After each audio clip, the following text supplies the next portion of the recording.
Bonjour. Alors aujourd'hui j'ai décidé donc de partager avec vous, vous qui êtes donc dans le domaine du réseau, donc ce soit ingénieur réseau, technicien en réseau et qui avait donc besoin d'outils performants, puissants pour bien travailler.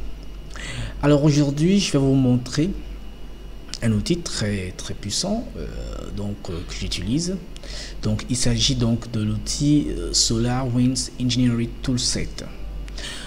Donc c'est un outil qui comporte plusieurs outils très indispensables, utiles donc pour l'ingénieur réseau et notamment dans la gestion donc de son réseau.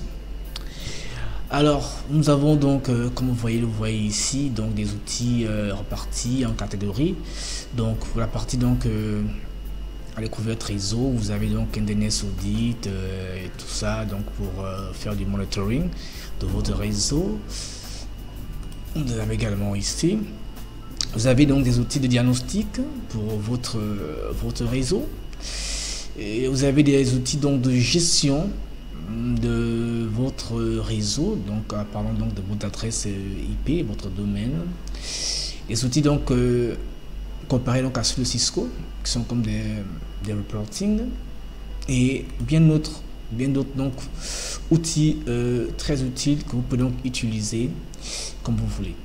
Alors aujourd'hui nous allons commencer par un outil, donc c'est l'outil IP Address Management. Alors donc voici donc l'outil IP Address Management, donc l'outil qui permet donc de pouvoir donc gérer une plage d'adresse ou une plage de l'adresse réseau comme vous voulez. Donc ici il va être question de pouvoir donc connaître dans mon réseau le nombre d'adresses IP que j'ai, le nombre d'adresses disponibles, le nombre d'adresses occupées. Donc ça vous permet donc de pouvoir faire avoir donc une gestion optimale donc de votre réseau et de votre adresse IP. Alors on commence donc par entrer donc les paramètres, donc un nom pour notre réseau. Donc moi je vais donc donner, je vais l'appeler mon réseau, voilà. Et ensuite je vais entrer donc l'adresse IP de mon sous-réseau, donc mon sous-réseau 0 et le masque de sous-réseau. Donc n'oubliez pas donc que le masque de sous-réseau permet simplement de pouvoir donc savoir en fait quelle est l'adresse de votre réseau. Ici nous avons donc un masque donc /24 parce que nous avons utilisé donc 3 octets, donc 3 octets fois 8, ça fait 24.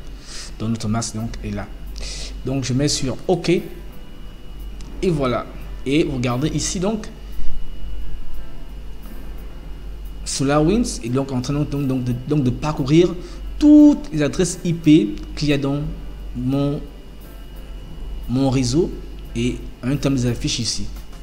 Donc on va attendre à ce qu'il puisse finir.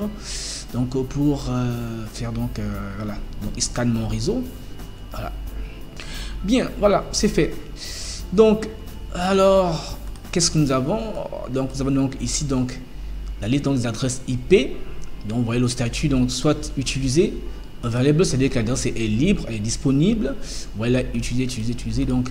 Et là vous avez donc la résolution DNS, donc le nom donc NetBurst donc de votre donc l'équipement qui occupe l'adresse IP en question.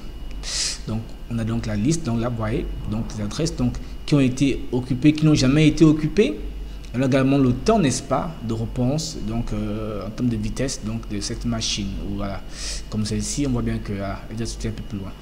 Donc voilà donc un outil très important, voilà, qui peut nous permettre, qui peut vous aider à pouvoir donc faire une planification, une gestion optimale donc de votre plage d'adresse IP de votre réseau. Et alors on peut donc afficher également l'adresse uniquement utilisée. Donc voici tout ce qu'on a comme adresse utilisée, ou on peut demander à SolarWinds de nous afficher les adresses qui sont disponibles. Voilà, on a donc l'adresse disponible ici dans notre sous-réseau. Et donc si on veut attribuer une adresse à une machine donnée, donc on sait exactement quelles sont les adresses disponibles et quelles sont les agences que l'on peut donc utiliser. Donc merci et à la prochaine.